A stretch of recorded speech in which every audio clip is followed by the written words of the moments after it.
আমরা একটা city question, এটা হলো আমাদের সিটি কোয়েশ্চেন। এটার সলভটা দেখি।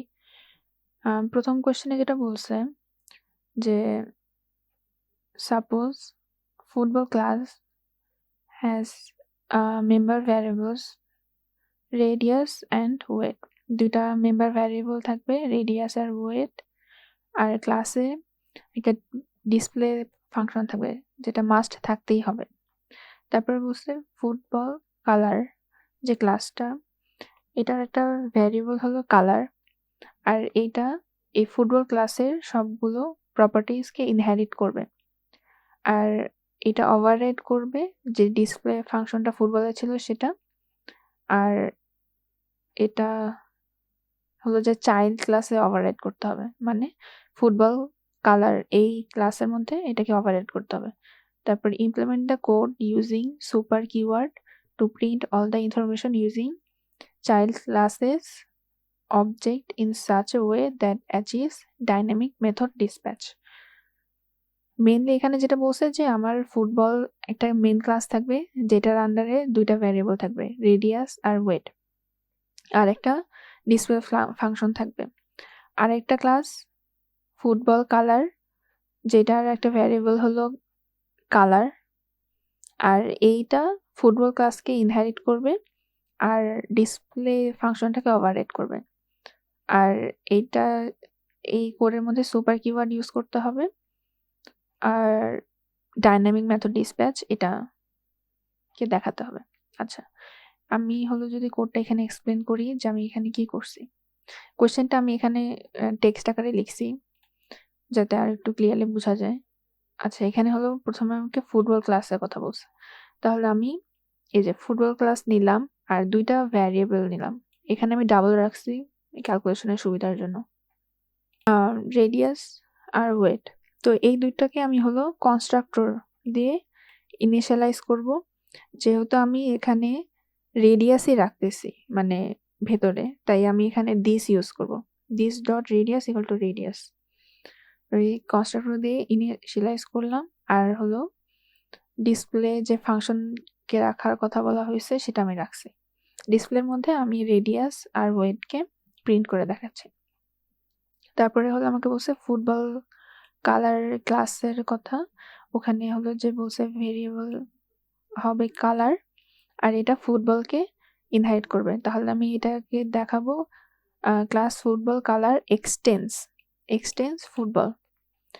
আর এখানে একটা কনস্ট্রাক্টর মাস্ট আমাকে রাখতে হবে। কনস্ট্রাক্টর দিয়ে আমি প্রথমে এটার যে রেডিয়াস আর ওয়েট, যেটা আমার প্যারেন্ট ক্লাস থেকে আসতেছে। আমরা তো জানি যে চাইল্ড ক্লাস প্যারেন্ট ক্লাসের যে প্রপার্টিস থাকে ওটাকে ইনহেরিট করে। তার মানে এই ক্লাসের মধ্যেও কিন্তু রেডিয়াস আর ওয়েট আছে।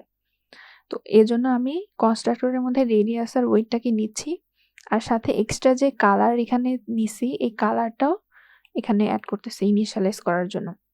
তো সুপার দিয়ে আমি কালার বাদে যেটা রেডিয়াস আর ওয়েট যেটা আমার প্যারেন্ট ক্লাসে আছে সেটাকে আমি হলো পাস করতেছি।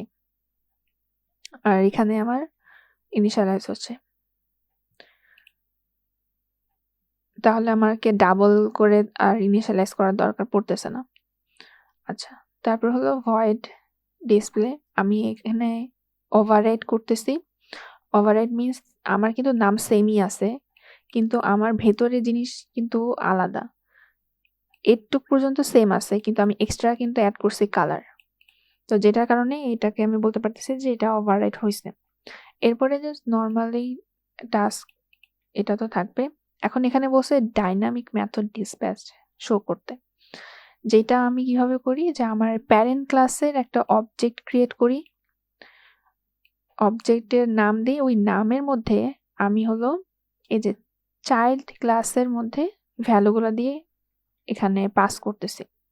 পাস করে এই প্যারেন্ট ক্লাসের অবজেক্টের মধ্যে অ্যাসাইন করতেছি এবং প্যারেন্ট ক্লাসের নাম দিয়ে আমি প্যারেন্ট ক্লাসের যে অবজেক্টটা দিয়ে আমি হলো ফাংশনকে কল করতেছি। এটাই হলো আমার ডাইনামিক মেথড ডিসপ্যাচ।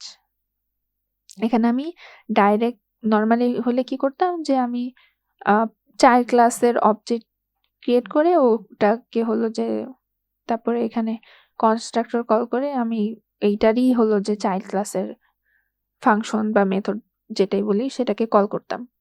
কিন্তু এখানে ইজি করে বলতে গেলে আমি প্যারেন্ট ক্লাসের অবজেক্ট কি দিয়ে চাইল্ড ক্লাসের ফাংশন বা মেথডকে যদি কল করি সেটাই হলো আমার ডাইনামিক মেথড ডিসপ্যাচ।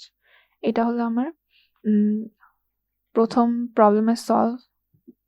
এটাকে যদি আমি এখন রান করে দেখাই, এখানে আমি কোডটা এখানে আছে, এটাকে যদি আমি রান করি, এই যে আমার রেডিয়াস, ওয়েট আর কালার শো করতেছে, কারণ আমি এই যে এখানে তো হলো আমি চাইল্ড ক্লাসের কনস্ট্রাক্টকে মধ্যে আমি কি দিছি, ইনপুট দিছি, এবং চাইল্ড ক্লাসে এটা হলো আমি প্যারেন্ট ক্লাসের অবজেক্টের মধ্যে অ্যাসাইন করছি, তাই আমার এই যে এটা কল হয়েছে, চাইল্ড ক্লাসের যে মেথডটা ছিল সেটা কল হয়েছে।